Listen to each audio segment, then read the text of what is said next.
All right.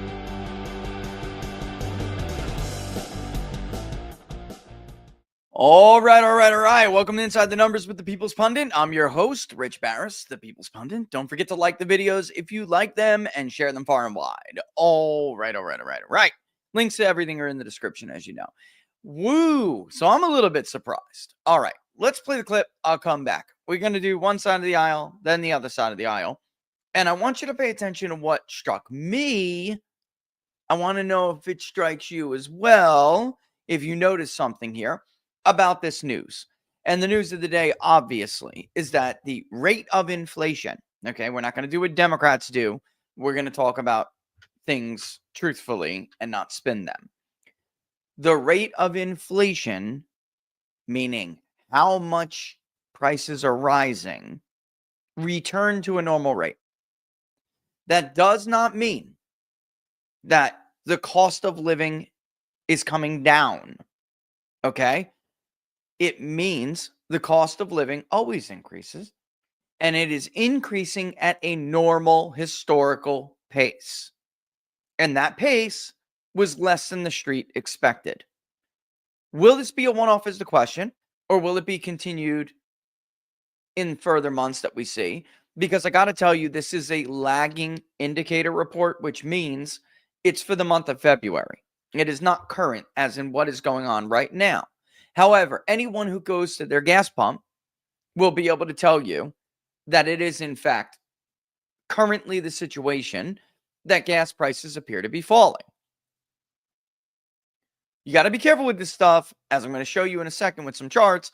You got to be careful with this stuff because it can turn on you in a second. I did not expect this because I believe, and I think I'm being truthful here, and I think the president's own statements are reflecting this view, that Donald Trump has a unique opportunity, being, since Grover Cleveland, the only president to be elected to 2 non-consecutive terms and cannot run again, or will not run again. I mean, that's a debatable question, but will not. And I think that most people would argue that he cannot run again. He would need an amendment, which people have ready to file, by the way. But in any event, I digress. He is in a unique position to do something the country desperately needs done. But because of our political system, nobody ever has the political courage to do. And there's another interesting interview that I want to play. It's a little bit long. When we get to, we just don't have the time for that anymore to run 5-minute clips. We just don't. But so maybe I'll just wind up citing him, and I'll do that now. Let's just assume we're not going to have the time because I got to structure this stuff correctly. And we have to have breaks when we're supposed to have breaks, right? And get through it. Art Laffer, speaking to Rob Schmidt last night on Newsmax, talking about it, he said also that it is the case that Donald Trump is potentially going to cause some pain in the short term because the street's scared of tariffs. We know about that. And we're going to talk about this if we, I would like to. That, look, Wall Street liked Trump 1.0 because he gave them tax cuts. But they never liked America first. When you see this with USAID, globalism, and I tweeted this before, is essentially the belief that global elites will sell out shares of their own country in exchange for global elites of another country to do the same for them. And then on the way down, when it all collapses, because the goal is collapse. They don't like the system, the liberal nation state system that we're living in. The goal is collapse. On the way down, they rape and pillage and get as much as they can out of it. Okay? That is globalism. That's what it is. That's what they believe. They feel they're entitled to it. And to hell with you. Donald Trump doesn't want to manage the decline. He wants to reinvigorate America, the spirit of it, its economic potential, its ingenuity, and he wants to unleash it on the world and be superior or dominant. That's how we put it, right? Not that that means intervention or we do this here and we squander our wealth abroad in this stupid war. It's not Bushism. It's not neoliberalism. It's not neoconservatism. It's just make the damn country strong because we're Americans and we love it. Make it strong. We want to be strong. We want our kids to have the most potential out of any other country in the world. And you know what? I'm not going to apologize for that. But in order to do that, because the ruling class has been raping and pillaging so much, he has to do things that no other political leader has the balls to do, because they're always worried about being reelected, or they're always worried about a book deal they're going to get, like the Obamas, or this library, or this place in Martha's Vineyard, and remaining in the cool club. He doesn't care at all about any of that stuff. And he understands that, like Laffer actually said, this economy has been, in the markets particularly, the markets, they're two different things. There's the markets, there's the economy, okay?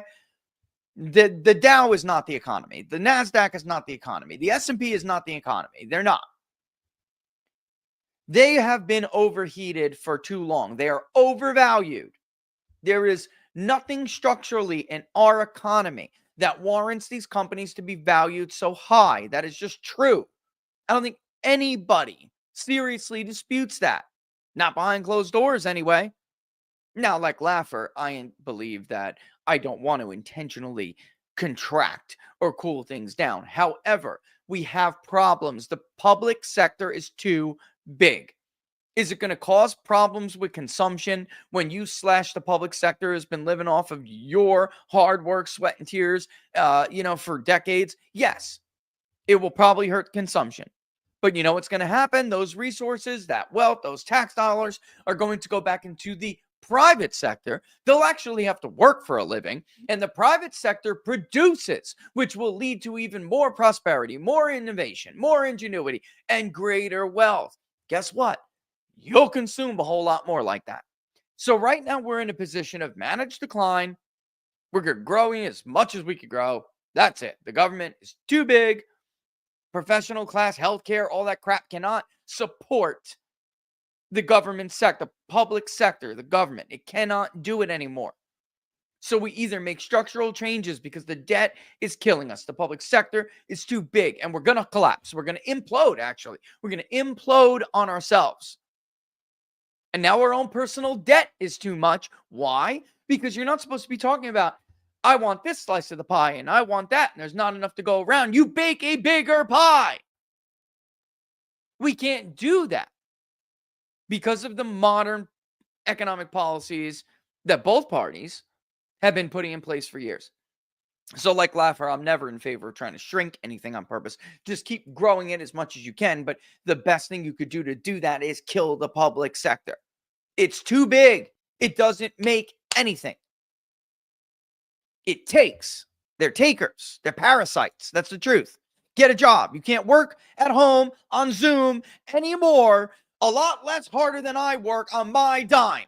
I'm getting ready to do what I do every year, which is write a big-ass check to the IRS, and I'm freaking sick of listening to whiny-ass government employees who squander my money. And if you don't share my view, guess what? You still share my reality, because it's all coming down if we don't do something about it. So take your 6 to 8 month severance that you're getting paid for anyway, and go get your ass a real job and enjoy the half year you get to double dip like no other American has the opportunity to do.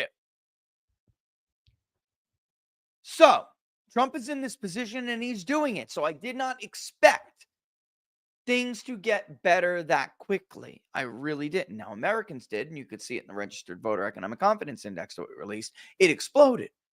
That index exploded. It hit an all-time high, even higher than when Trump was president before. Why? Because things got so bad under Biden.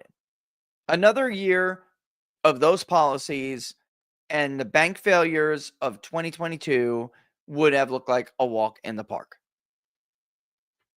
But they did. So be careful that this could just be a little bit of short term. However, go to Grok if you don't believe me, and you can see all of the stuff the media never tells you about. I found it interesting that one of the most immediate things, the most immediate results of Trump's threats of tariffs is an increase in energy production domestically in the United States. More supply, less demand, lower prices. By the way, Art Laffer is the famed supply-side economics of trickle-down economics, which the left hates because they have tiny little economic brains. They don't understand basic little economic concepts. They can't do it. Keynesian doesn't work. It never worked. It didn't even work for Roosevelt. That's all a horseshit lie. In fact, most people who are smart enough to understand this know that Roosevelt probably hurt the economy a lot more than he ever helped it. He did the humane thing and put some soup and cheese and peanut butter in people's stomachs, and you can't fault him for that. It's hard to watch pain of your fellow human beings, that kind of human condition. It's difficult, and it seems like the right thing to do, but unfortunately, it's really not. It's not in the long run the humane thing to do. We should be taking care of each other, not ask the government to take our money and then do it for us. It's the entire thesis of our virtuous republic, by the way. We're not supposed to have a government this big because we were created by a group of people who didn't think that passing the buck to government was the way you conduct your life. They were more moral than us. They were more virtuous than us. If their neighbor was starving, they fed them. If their neighbor was homeless, they housed them. Their parents didn't need old age insurance. They took care of them. Sorry, they were better than us. We are passing the buck to the government to do things that our founders believed were our obligations as good human beings. The Franklin stove, Franklin didn't take $1 for it. He was already wealthy. It was a mass problem. Fires breaking out with this freaking stove and burning down villages. He created the Franklin stove and he gave it away. All right, so back to the point at hand because it's already 2:14.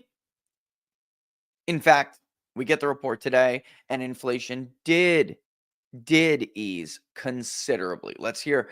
Well, first of all, here's the chart from the Bureau of Labor Statistics. We're going to take a look at this a little bit more detailed in a hot second. But for now, before we get into it, let's play the CNN perspective, and then we're going to get the Fox perspective. And listen closely into what you hear. And let's see if it's what I thought I heard too. We have some good news on the economy and really the number one issue for many Americans, the cost of living. So we just learned that consumer prices in February increased by 2.8% year over year, 0.2% month over month. Both of these figures were a step in the right direction and both were better than expected. So this is definitely very encouraging to see because it's going to, I think, relieve some fears that inflation was perhaps re-accelerating because this actually breaks a streak of 4 straight months where I think you could see it on the chart all the way to the right where the inflation rate was going in the wrong direction, right? It was going higher and higher. Finally, we're seeing it dip. Okay. Listen, you know what? Before I even bring it up, let's go to the Fox thing. Right now, with these numbers hitting the tape, the Dow Industrial is now up 532 points right now. Cheryl Cassoni with the numbers. Boom, Cheryl. We've got a market-moving report, Maria. Everything coming in lighter than expected. Inflation is easing, according to this report for February. Month over month, we got a gain of 0.2%. The street was looking for a gain of 0.3%. Take a look at those numbers. We came in 2.8% year over year. Expectation was 2.9%. Core month over month, again, lighter than expected, up 0.2. We were looking for 0.3. And then core year over year, also lighter than expected, 3.1%. The street was looking for 3.2%. We did see, you were talking about the energy story, a little bit of a drawdown in gasoline prices. New vehicle prices fell month to month. Gasoline prices fell month to month. Hold on one second. Before she gets into that, let me just say this. If you look at the report, and I'll briefly read some of it before we look at some of the charts, overall, it fell 0.2. You've heard them all say this, but the shelter index rose 0.3%, and that is accounting for basically half of the entire gain the entire month. The shelter index, obviously, rent, house prices, right? This stuff matters, of course. If you're a homeowner, that's not that big of a deal for you. Maybe you want to sell your home because, in fact, also today, for the 6th straight week, mortgage rates fell again. Okay, why is this important? Bear with me. Okay, it's now the lowest. Mortgage rates are now down to the lowest level they have been in 5 months.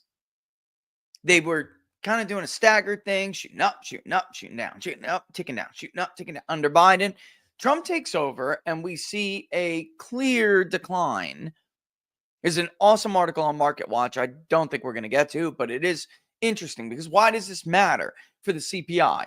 If anything's going to rise and you're a homeowner, you want it to be your house, the price of your home. If you're a renter, it sucks. Okay? It sucks. But if you're a homeowner, you want prices to rise or continue to rise. If you are, for instance, I'll use myself as my as an example. I built a house when I got a mortgage that was below 3%, and my house has increased in value dramatically. As a home owner who now makes more money than I did when I built the house, or I did until this last year when I did spend too much on the public polling project. It's true. It's just true. I wanted to poll more. I wanted to poll what we were polling, and I wanted to continue to poll. So we floated it. We floated a lot of it. If this is the case, I want to sell this house now that I'm past the infamous amortization tax, where if you don't hold your house for 2 years, you get slapped with a huge tax. I'm beyond that. If rates were to come down to a level where I could live with myself for giving away less than a 3% mortgage, I would sell this house. I would take that money and I would buy a bigger house since my family has grown, as long as I could live with the mortgage rates being down. However, if I'm doing that, I don't want Biden, Harris, runaway inflation. So when Laura goes to the grocery store to buy eggs, milk, bread, food, poultry, I don't want her to get slammed with these ridiculous food bills that we got under Joe Biden. I don't know about you guys, but I got 3 kids, and it was not uncommon for me to spend $2,000 a month at least on food. It was outrageous. So it's good to see this. It's good to see that I'm a leaser, and next time I go in to lease a vehicle, I'm not going to get slapped like I got slapped. I avoided it one time under Biden because they wanted my car so badly for used automotive. They had no choice but to give me a fairly decent deal. But it was really just like a deal that was not as bad as when Trump was, like not as bad as they were then, but not as good as before. They went out of, the cost of vehicles went out of control. So, this is a good thing. Now she's going to bring this up, and there's going to be some other stuff, and I'm not even going to play this entire clip. I'm going to wind up cutting her off. But this is a good thing. However, again, I do want to just take a little bit of pause. We're going to look at some charts, and we'll put it into context. But I don't think anybody can say that they expected some of this to happen so quickly. Housing, that's still kind of a sticky issue in here, but it's a pretty nominal jump overall. But that's usually the biggest piece of that shelter. For a second. Sorry. That is the thing. We're not talking about, even though the shelter index accounted for roughly half of the entire CPI this month, it was not as bad as we have been seeing this index, and that really specifically hit renters specifically. Component, you guys are talking about that really quick. Let me give you this. So basically half of the all items increase for the month was shelter for the month of February, but it was offset by a fall in airline fares, and also we had a 1% decline again for that gasoline number. So you still had overall the energy index just jumping just a little bit, 0.2%. But because you had electricity and nat gas prices increase a little bit. But overall, the market seems to really like this report, Maria. Back over to you. All right, because of course they did not expect this report. They expected something, speaking of nominally worse, but still, because they expected it to follow what we generally see here. Okay, and let's pull it up and make it a little bit bigger for everybody at home. Okay. This is the problem with Biden. Obviously, during the height of 22, I conducted one of the worst, saddest surveys that I've ever conducted, where basically people told me they could not find food. They couldn't find eggs, bread, butter, meat, poultry, right? We went over this. It was incredibly sad to even comment on the results of this, because the second part of that is that when you do find it, can you afford it? Or are you experiencing price increases? And it was like, some of them folks were 80%. It was awful. All right. So you can see the spike there. It does obviously come down. And by the way, that term cost of living crisis You heard it right here. It was used by the Giglio campaign until Duarte stole it. And now it made its way around. It's just how DC and the consultant class works. They all started to coin the phrase cost of living crisis. They knew that it was a powerful tool, and they didn't even use it effectively because the Republican consultant class is stupid, as we all know. But anyway, Democrats actually have tried to weaponize it against Republicans since Trump took office, and they now look incredibly stupid because this is the all index, right? And you can see that this decline happened here. I think people were expecting what we have seen. You can see in the past, anytime there was a dip, it may have been short-lived. Even this from the 3%, 3.5% high you see here, we saw it come down to 2.4 in September. Biden tried to take advantage of it. Harris really tried to take advantage of it, but it bobbled back up and it killed him. I mean, that month before the election, the jump back to 2.6, Americans are already feeling that. By the time Democrats were trying to tout the decline in the rate of inflation, Americans were already feeling and experiencing another gain. So they're like, the hell are these people talking about? What are you celebrating? Have you been to the grocery store? Or does Juanita still shop for you because you don't even do mediocre, daily activities for yourself? And they don't. Many of them don't. All right. They don't fold their own clothes. They don't washing their own clothes. They don't dry their own clothes. They don't cut their own lawns, folks. They don't clean their own houses. They don't shop for their own groceries. I mean, it's like pretty good life. You'd love it. Believe me. Must be nice, right? Anywho, we're back to it. But if you look at the food at home index compared to the others, man, that had spiked dramatically. It's not as bad as it once was. Food away from home, it ticked up a little bit, right? And then when you put them together, though, what you're generally seeing is a flatness. So while Democrats were, and actually, yeah, I mean, let's get rid of that. Let's just do food. Look, actually, I mean, totally flat, right? So Democrats are making this argument while Americans really aren't seeing much movement in that arena anymore. They're just not, right? So had they been smart, and I told you I thought their messaging was effective, and I did, even if it's not true. And of course, it's not even Trump's fault. It's been a month and a half. I mean, they're essentially bitching about conditions they created, which Americans aren't dumb, and they get that. 6 months from now, that'll be different. Maybe even 3 months from now. And that's second part of all of this, is that this was the vote. This is incredibly good numbers and an incredibly good turn of events for the White House. They should speak about nothing today except for this report.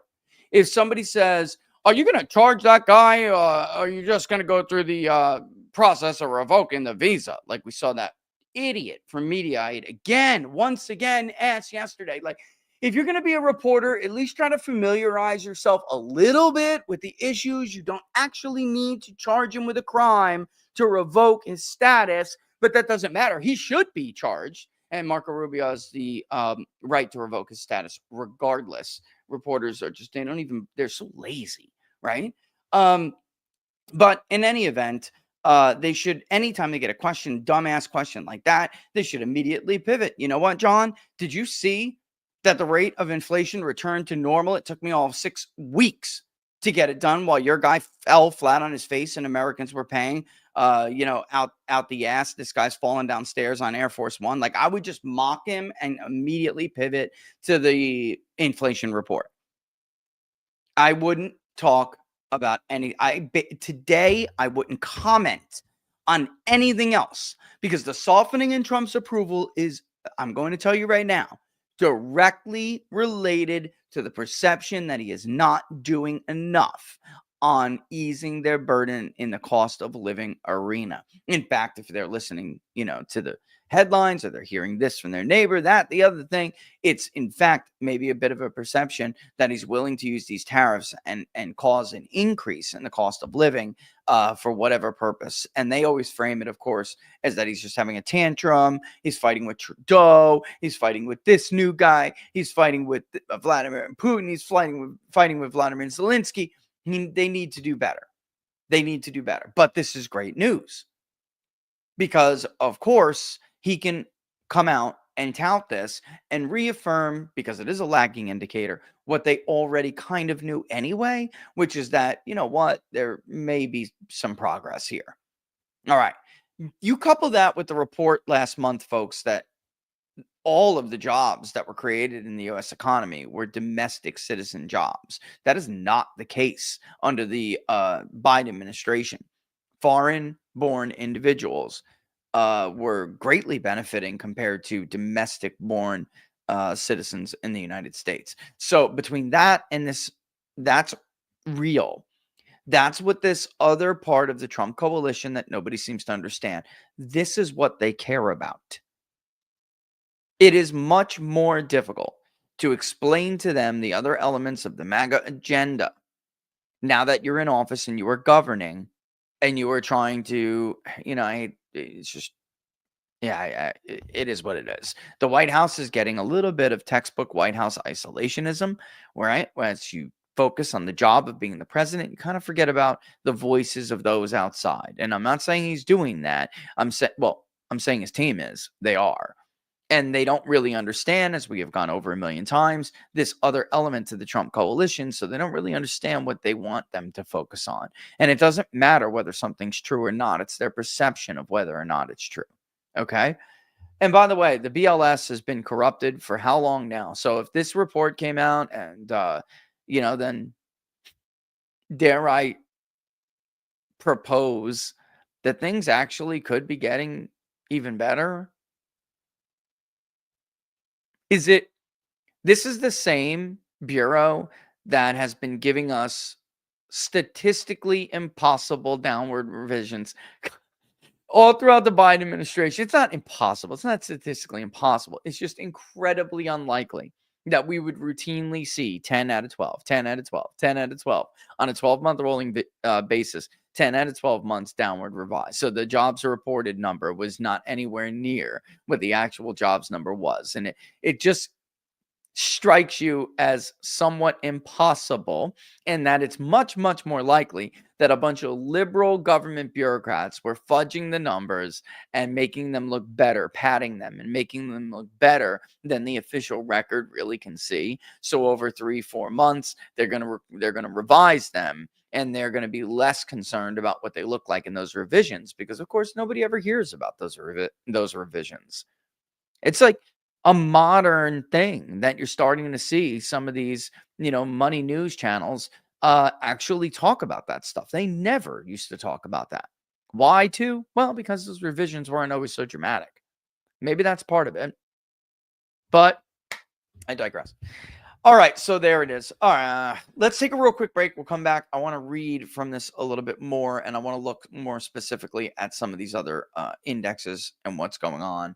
And again, really hammer a little bit more that while I do not think, nor do I see Trump's approval being in the neighborhood of some of these other crap pollsters, he's still positive because these other pollsters cannot find. Let's cut the shit. They're full of it. That's what they do. They get paid to put out propaganda polls. And it's just at the point now where there's only like 3 or 4 of us that that not only are capable of finding the true opinion of the public, but also that we are honest enough to publish it, right? And there's no doubt that even among us, we can see that there was a softening in his approval. You're going to have this honeymoon high. It was never going to stay plus 18 the way that I and others had it in the neighborhood of it. It was never going to do that because that's just not historically how it works. Trump had a honeymoon period because nobody cares about the media anymore. And the people in the immediate aftermath of the election were so furious with the media, they completely turned them out and Trump's approval exploded. But he still does remain positive. It's just that he's back down to planet Earth now. All right. So you got to be careful because when you're at the +2, +4, when you're at that neighborhood, it is very easy to go underwater. Very easy. All right. Like I said, it's just a bit of human nature. The grass is always greener on the other side. People forget about what the grass was on the other side. They forget let me put it this way. It's real easy to forget that the last time they were on that other side of the fence, there was barely any grass because there was dog shit everywhere, and you couldn't make it from the back door to point A in the backyard without getting like 4 dookies smeared underneath your new Vans. All right? Let me put it that way. All right. Let's take a real quick break, and we will come back. And by real quick, I mean like what? Ballpark here. A minute and a half, something like that.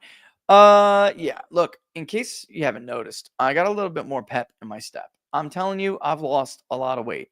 Some of it was unavoidable and intentional, or unintentional, excuse me.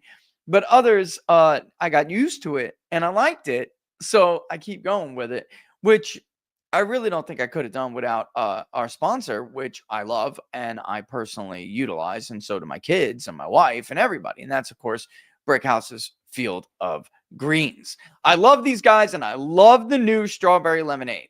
All right. But back to the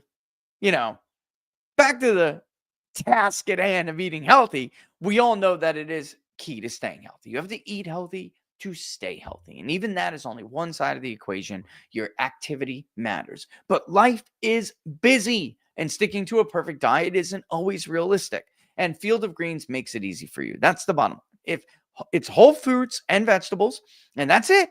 And that's what we can say any more about our diets if we just did that alone. Just drink one drink, and I've got my healthy head start of the day. Right? Every fruit and vegetable in Field of Greens is doctor selected for a specific health benefit. There's a heart health group, lungs, kidney, metabolism groups, even healthy weight group. And I got to tell you, you guys know, actually, over in Locals in the book club, I just got every scan imaginable, except for one, but which everyone hates doing.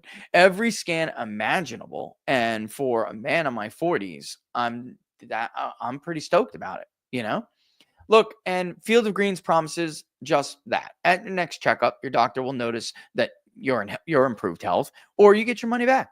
And now I got a 20% discount. Used to be 15, and I need to update that in the video description, by the way. I've got a 20% discount using the code TPP. All right, so go to fieldofgreens.com. Super simple. Fieldofgreens.com. Use my code TPP for like the People's Pundit, TPP, and get yourself 20% off instead of that 15 we used to have, which is awesome.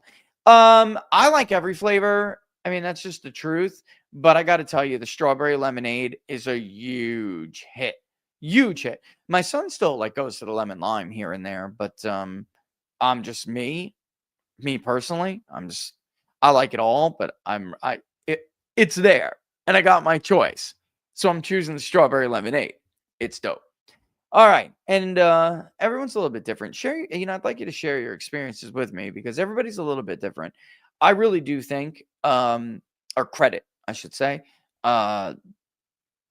Field of Greens for skin and hairs, differences, but also not everyone's could, experience this, but I really do feel like I have more energy because of Field of Greens. And then I mean that almost immediately. All right. But let me know what your most favorite, your favorite flavors are as well. I go for the strawberry. All right. Let's get back to it. Okay. Cool. Let's do it. Let's look at some of this more change here, and I'm going to read a bit more of the details of this because I think it's that important.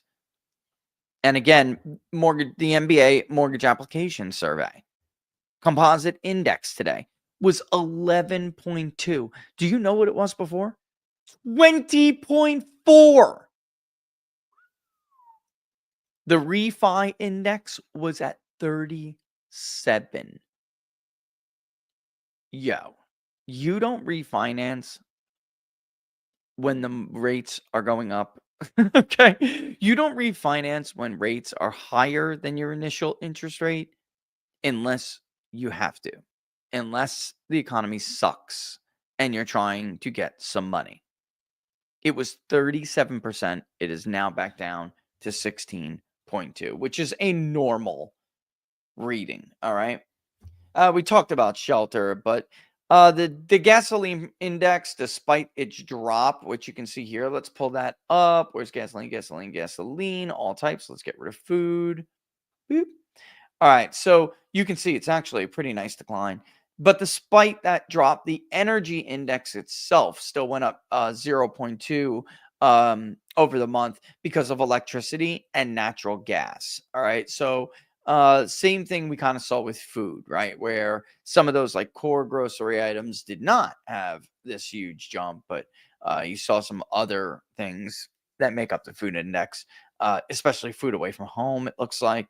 All right, but anyway, look at electricity. You can see it's so tiny, but you can see that it went from 2.8 to 3, and then okay, gasoline was negative 3.1. Yo, I thought it did not decline that much. Yo, 0.2 to negative 3.1, or negative 0.2 to negative 3.1. Can I get an A effing men? As somebody who's got to fund the trips of these girls in this competitive dance competition all over the East Coast, can I get an amen? Yo. Yeah. Good stuff. All right, so there's gasoline, but watch what happens with electricity and when I mean natural gas when we compare the two. Yeah, there it is. And where is the okay, the actual why aren't they putting this on this? All items less food and energy, and that's a decline. Obviously, I thought it wasn't there. All right, getting back to reading it while we do that. The index for all items less food and energy, that's a 0.2% decline that you're looking at in February, which was followed a 0.4% increase in January. So again, didn't erase everything from that final Biden month. Right? I mean, it's gonna, like I said, I mean, it's such a simple way to look at things when you look at how presidents transition power. The economy is not going to react as fast as some other areas of public policy. And of course, there are three, different ways to impact monetary policy. It's, of course, fiscal policy. I mean, two different ways: fiscal policy and monetary policy. There's, the two elements to economic overall, and some are more short term. All right, fiscal is more long term, and monetary can have obviously immediate benefits. The Fed goes out tomorrow and makes a move on the interest rate and prints $8 trillion back up. It's going to have a very quick impact. If, however, you shrink the size of government and make the tax cuts permanent, yes, there will be some immediate, of course, but the real impact is going to be felt in the mid and longer term, of course, right? All right, so there we have it, right? Where's the other one? Indexes that increased over the month include medical care, used cars and trucks, housing, furnishings and operations, recreation, apparel, and personal care. The indexes for airline fares and new vehicles fell. So used vehicles rose, new vehicles fell. All right. All right. So there you have it. If we do go to there's another little chart I like here. It's 12-month here. This is the bar. I mean, you can see it there. You go. All right.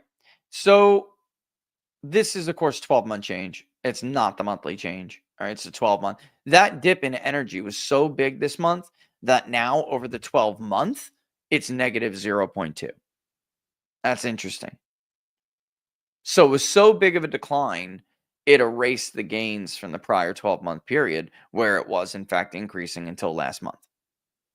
Or 2 months ago, technically. The report last month that was released and published last month on the month prior, that's when it did dip by 0.2. But think about the gains, just to average out the 12-month, the gains that we experienced. If we're now seeing a negative 3.1% decline for the month of February, and we already know for the month of January it was 0.2, and yet the 12-month average is only negative 0.2. So we were getting hit, man. I mean, that's it, guys. We were getting hit, I mean, is what it is. What else here? So yeah, I mean, I don't know how much more there is to say about that other than other than the huge impact that this could have if it continues on the way that the people view the Trump presidency. Okay? So that I think is the big takeaway. Now, will it continue? I'm not sure. But we'll find out. On those automobile things, all right, and this is idiot, gross 20 hours ago. This is why they're so stupid. She's right about one thing. Housing costs are skyrocketing. Elizabeth Warren goes, grocery prices are soaring. They're not. Housing costs are skyrocketing. Rentals, housing costs is a problem. If you're a renter, it's a problem. If you're a homeowner, you don't care. So, and she says, but Donald Trump thought today would be a good day to play car salesman. Jeez, these people. Obviously, the president yesterday with Elon Musk held a impromptu kind of presser to announce that even though he doesn't owe us anything else, Elon Musk will double the output for Tesla over the next, what do you say, 2 years, I believe it is. And that next year, they'll be unveiling a car that doesn't drive, a car that drives itself. And you don't drive. Trump goes, I don't like that. I'm curious what you guys think. I'm curious what America thinks on this. Are we ready for a car that doesn't drive itself? I don't know. Honest to God, I wouldn't buy it. I'm just being honest. And I love the Cybertruck. Elon, send me an orange Cybertruck, please. If it fit the whole damn family, I would look into it. I really would. And they are actually much bigger than you would think. But like, we're growing. And when my little one gets bigger, it's going to be even more difficult. I'm going to have to figure out, which we all know what I figured out. Maybe you don't. I'm going to have to get like an Escalade. I'm going to have to get an Escalade. I'm waiting for my other lease to get to the point where I don't have to be hit by 2 car payments that I don't really need right off the bat. I'm going to have to suffer it for a little bit. I got to know my oldest is going to be driving. So you believe this? I swear Laura delayed him going to finally do his test. I swear she did that. And eventually he just came to me and he was like, Dad, you got to schedule this. Mom's not doing it. And then I sat and I talked to Laura and I'm like, look, we'll make sure he's obviously safe and in a safe vehicle. And wouldn't it be easier to not have to drive him all over the place? I'm just saying. Wouldn't it be easier? All right. Time moves by quick, doesn't it? Do you guys remember when you were busting your parents' chops to go do your driver's test? I had to do mine in the tri-state area, so I had to do the much feared K-turn in order to parallel parking. That's what K-turn and parallel park. That's the 2 things you have to learn. But the real biggie was parallel parking. Nobody ever wanted to do it, and I just never had a problem with it. But city driving, you have to parallel park, and you have to do it quickly before they start honking and make, if you're not a comfortable parallel parker, you can't do that crap, in an urban area. You got to get in there and get the hell out of the way because the packies are going to be blowing their cab horns at you, taxi horns at you, like, get the hell out of the way. And you're like, oh, fluster, shift forward, shift reverse, shift forward, shift reverse. Meanwhile, all you're doing is moving the car 6 inches at a time, but you're getting yourself in an even worse position, right? I know you guys want to talk about the Massey thing. I see it in every single platform. Maybe we'll take our quick second break, and we'll talk about it We'll talk about it because I really don't feel like this is what he needs to be doing today. Again, do I personally think that Massey's a grandstander? Yes, I do. All right. He's unrealistic and he's a grandstander. But I also don't think anybody's beating Thomas Massey in the state of Kentucky. I 100% agree with Barnes. But I'm not getting ahead of myself here. Let's talk about our friends over at TWC real quick. And then, which of course, I mean the wellness company. All right, look, hospitals and schools are on high alert. Health officials are pushing fear again. Measles cases, they are up. And talks of mandates are always creeping back. But real protection doesn't come from government orders. It starts with you. Here's what they don't tell you. A strong immune system is the best defense. That's why the wellness company's elderberry gummies, which I like, are packed with antioxidants, vitamin C, zinc, to help keep your little ones healthy and resilient. By the way, the zinc does not make me sick, which some zinc does. It's cool. But if pneumonia or an ear infection did occur, being prepared is everything. Make long, expensive hospital waits a last resort. And don't get caught off guard. All it takes is filling out a digital intake form.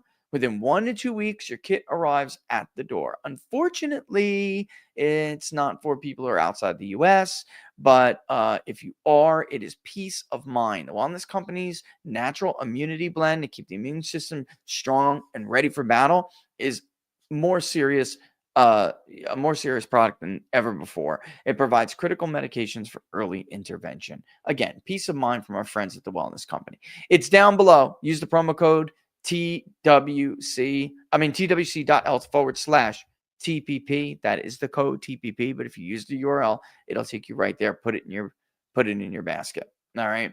Now that's $30 off and free ship. So it's simple and easy. Bing, bing, bing. Intake, and you're out. Use the URL that's in the description. TWC.health/TPP. All right. What are your comments? Let me hear them. What do you think about Massey? Here's ultimately the problem now, isn't it?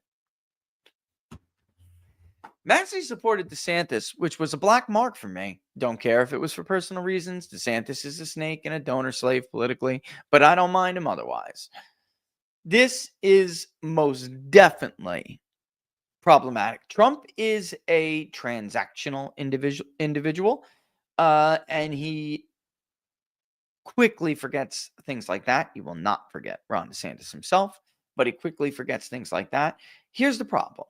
I feel like Todd is an important voice too, which is that there are these loosely connected interests, and those interests that, if you share those loosely connected interests, you make up a faction.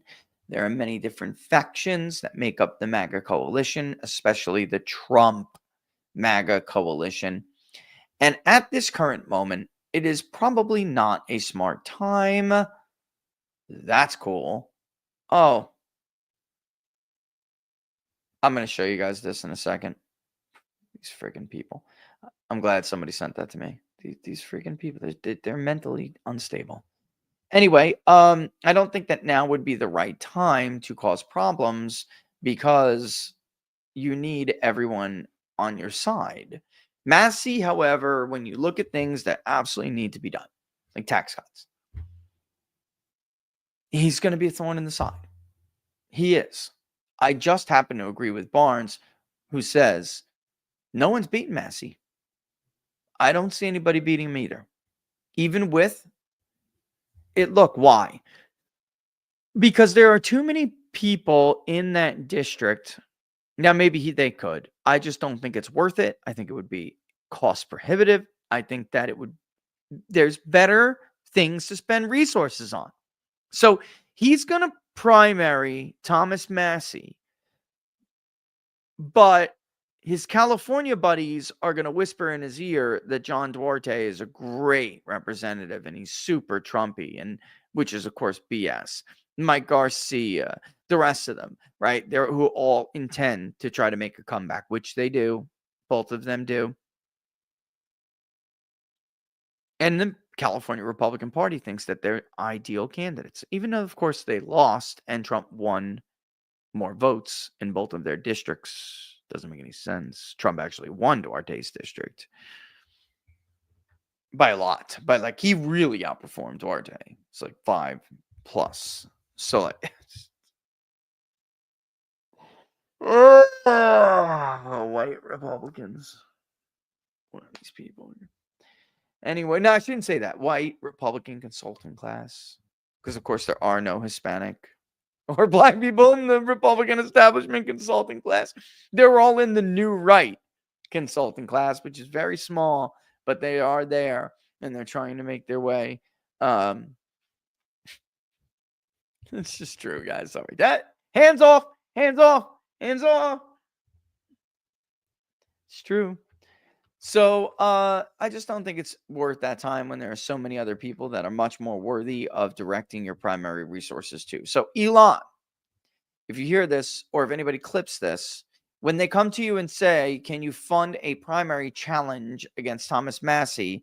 I'm going to go ahead and advise you, whether you want it or not, to hold that money for something that you can actually win. And then when you win it, you will do something that actually matters with that new seat. Okay? Otherwise, whatever, bro. You're the billionaire. Burn your money. What can I say? Do what you're going to do. Speaking of Elon, somebody sent this to me, and I just want to share it with you guys. It's not part of the program or anything. I just want to share it with you. Here is, what's his name? What's the hell the name of that robot? You guys know. Optimus, right? Here's Optimus. Out there on display. Looking cool. He's going to drive the vehicles.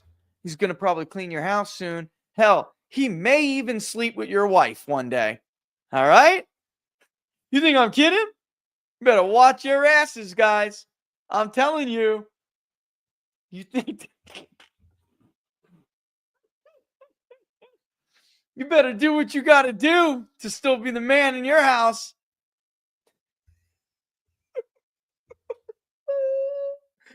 The reason this guy... I just saw a project. You think I'm joking? I am not. I am not. Oh. Oh, and no, Andrew, just for the record, I don't think, let me clarify that, because I wish I could put your comment on the screen from locals, because you're out. You said, you say there are no Hispanic or black consultant class Republican grifters. They are coming, Rich. Wait until the fall. Oh yeah, no doubt. Oh, no doubt. I'm not saying that there aren't also grifters that will come with that. Unfortunately, that's just the nature of the beast. And it's going to be hard to separate who's who, at least in the beginning. And I guarantee you too, Andrew, I guarantee you they're going to make a fortune. I'm telling you, I'm in the wrong gig. David, where's the female version? They're coming too, David. They're coming too. Partnering Silicon Valley, partnering with the best in Hollywood effects, and Peppers, they're already there. They're just and they're super sophisticated. All right, but the other side of it is not. What does this robot identify as? Silicon Valley meets Silicon Valley. David said, "Yeah, buddy." They are the female versions already are super sophisticated. All right, so the funny thing, what does this have to do with me, right? So it's apparently very easy to sell them to men, but the flip side is not as easy when it's that sophisticated. And how do you get past that barrier? I don't know that I want to take that on, but I'm telling you, if it wasn't for me, if it wasn't for me, it will be somebody else. They will find somebody else to tell them how to do this. So look, it's sex doll body on an Optimus frame, and it's a win-win. And Mac, thank you so much. If you guys did not see Unstructured, which I got to tell you, we have to do, you heard Mark tease that second little return. What are we going to talk about during that return? We got to do that. Yeah, but if you didn't see Unstructured, not just the part where I was on, the whole episode was really cool. I don't know if you guys are familiar about the Menendez brothers cases. Stuff like that, I myself have thought about bringing into Between the Numbers, because maybe some of you know this, maybe some of you don't. I do get involved with cases that I feel are wrongful convictions, and if there's any way I can help, I will. Sometimes there's just no way for me to help. I don't know anybody I can't help in any way, shape, or form. Sometimes there is. So when there are these cases that gain traction, and amazingly, Eric and Lyle Menendez, who killed their parents, if you guys don't remember, Jose was a big entertainment industry guy. He had his claim to fame was basically finding an act that was a big deal. So he was, a talent finder, really. And then he rose through the ranks in his company and became a very wealthy producer. But in any event, him and his wife Kitty were killed by the two boys, and TikTok had started an effort to release them, or at least get them resentenced, okay, and potentially eligible for parole. And when the Republican district attorney won in LA, that's over now. So the Democratic district attorney was considering, which would have been tantamount to freeing Lyle and Eric Menendez. This is not one of those cases where even my bleeding heart, and I have a soft spot because of my own experiences and my own, history and my own family history and my own neighbor. I'm not from the Ivory Tower, guys. I'm from a working class neighborhood in the tri-state area. I'm part of the Italian exodus out of the 5 boroughs into Jersey suburbs, and sometimes it's a different life, right? You don't get the opportunities that some others get. And I had friends who went different directions in life, and I've had my own struggles, right? So I do have a soft spot for people who just made a dumb decision, especially if they were young or battling something like addiction. So I have a soft spot for that. And then also, I believe in second chances, and then also wrongful convictions, which absolutely drive me nuts, because you will find out that, unfortunately, in many of those cases, even Democrat prosecutors like Martha Coakley, she would not let this guy out of prison, even with DNA evidence proving that he did not commit the crime. They made a movie over it eventually, by the way. I think, what's her name? Hilary Swank plays his sister, who becomes a lawyer and to work with the Innocence Project to get her brother out. You watch a movie like that and tell me you won't get a bleeding heart for it too. Know somebody in that situation, or find yourself in that situation, and you'll develop a bleeding heart real effing quick. We have a good justice system, or the premise, or the start of one, the foundation of one in this country. It's not perfect, but it's better than most. It's been perverted and corrupted by Democrats now, unfortunately, largely Democrats, but there have been problems with it for a very long time, including if a district attorney or state attorney has high, aspirations for higher office, they just simply will not do this. It's like everybody remembers what happened to the caucus, and nobody will, even if they're free. I mean, even if they're, innocent, they will not free them. Anyway, where am I going with this? Because Eric and Mark were talking about the Menendez case. I am not on the side of the Republican district attorney. Comes in, he basically says, it's not just that initially they lied. They developed a series of lies which were then exposed, and they ran Kitty and Jose's names through the mud. Jose raped the 2 boys. Kitty didn't pay any attention to it. There's no evidence for this, but there's one cousin who said at one point that when they were younger, Eric had said something to her. But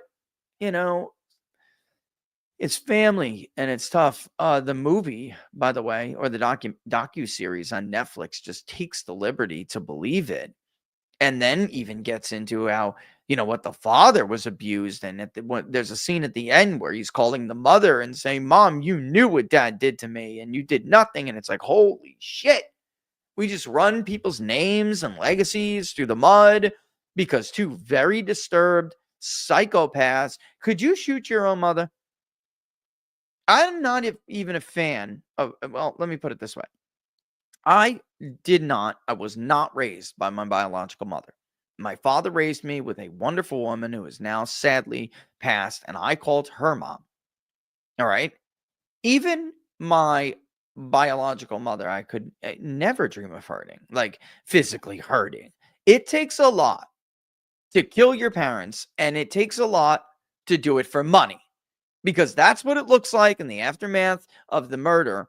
Their behavior which they would have got away with it if it wasn't for not it was Lyle. Yeah. Basically spilling his guts to a therapist who was trying to get them to invest in a company. I mean, man, Hollywood is such a shithole. Guy, he did lose his license, by the way, to practice.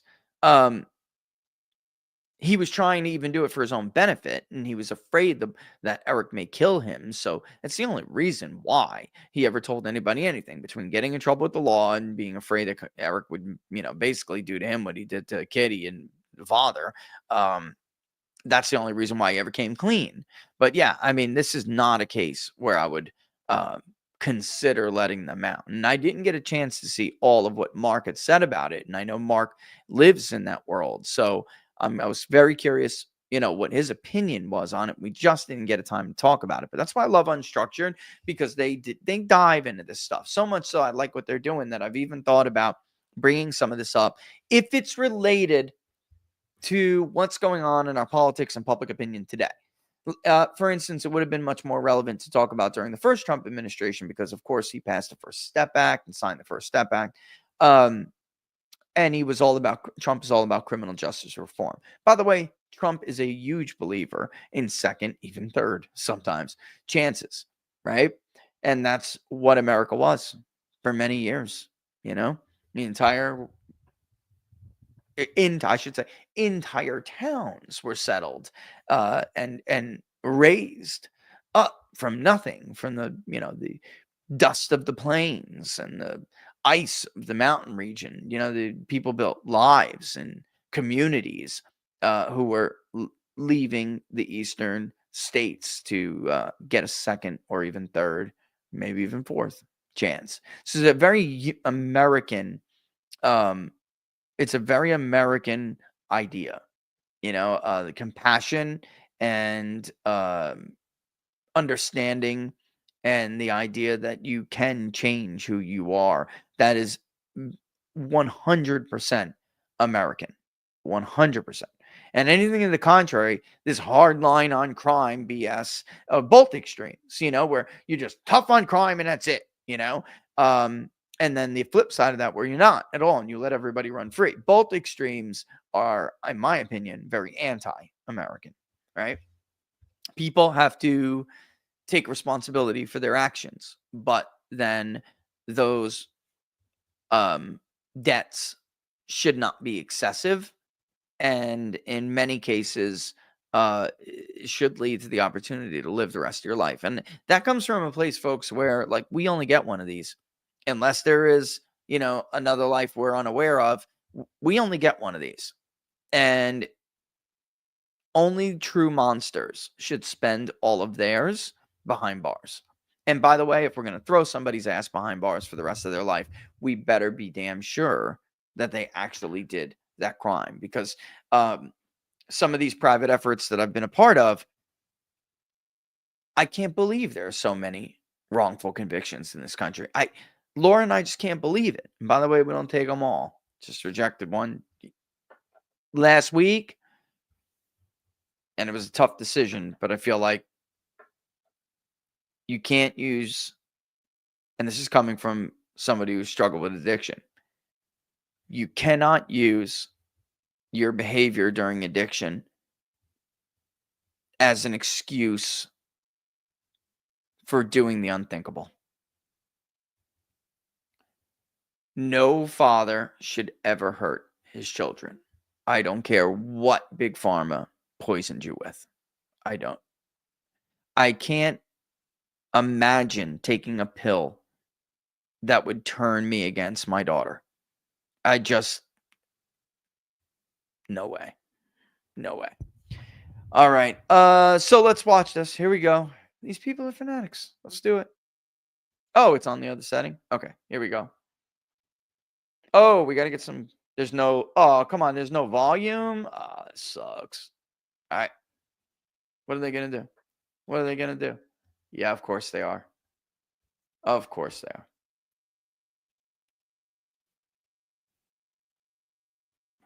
You ever notice? Look at the age group. Look at the demographic. Okay. It's always them. It's always them. It's always some privileged white woman and some, yeah, how heroic, right, Sam? Right, Samuel? How heroic. They're such heroes, right? It's always some privileged older white woman and her beta boyfriend. And I'm of course saying that I obviously don't know whether or not they're boyfriend or girlfriend. I'm being facetious here. But it's always that. It's always that.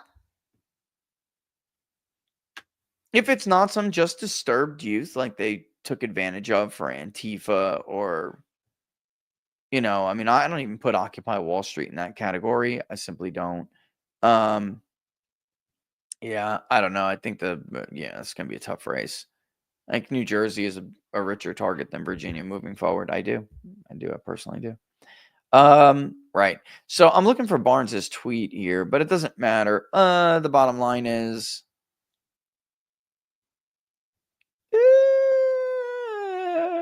Mark. There are these things going on, Mark, that are little things. I'll share this with you guys in a second. Molly's husband, he points out that, since Trump's got elected, look at how many people have been fired or removed from influence altogether. And some of this is not like you can't define it with policy. Ruth Marcus, Jim Acosta, Nora O'Donnell, Chuck Todd, Andrea Mitchell, Chris Wallace, Joy Reid, Neil Cavuto, Katie Fang, Jonathan Capehart, Lester Holt, and 538 Scott, the entire New York Times editorial board. I mean, that's true. Oh, crap. We're over. All right, it's 3:10. I'm going to have to go get my son. I'm going to have to get ready to go get my son. Yeah, it's funny, David. I don't know what they're doing here because it's like with these beta boys, you may not want to dump a cup of anything on top of Optimus. All right? Optimus may be your best friend soon. Okay? I'm sorry. I don't mean to be crude, but with the generation of low testosterone men that you want to see coming into this world, you better watch what you do to Optimus. All right? All right. Don't forget, if you like the videos, to like them and share them far and wide. Give it a like. Of course, the best place is always to follow us is right there, peoplespundit.locals.com, peoplespundit.locals.com. If you are on Locals and you can do it, 3 p.m. Eastern Standard Time on Sundays, the book club, Nations and Identities, Vincent Pecora, we are reading now. We have read many so far, many great books that'll all help you better understand the world we live in and this political crazy world, especially that we live in. All right. Am I missing anything? I don't think so. We are going to be on Turley soon. I'll give you the time and date for that, which will be a blast. I believe it's tomorrow. I just don't want to do that without Laura's confirmation, but I do believe it is tomorrow. Okay, which will be very cool. And of course, I'll return to my friend, quite frankly, soon. All right. Oh my God, Matt. Oh my God, I just read your comment. That I can't read on air, brother. All right, nothing but love for all of you guys. All right, don't do anything crazy. I hope you have a beautiful rest of your day, and I will see you guys as always. Thanks for watching, and deuces. Whoops, that's the wrong one. Whoopsie. That was supposed to be my 30-second break I never took. Later, guys. Coffee time.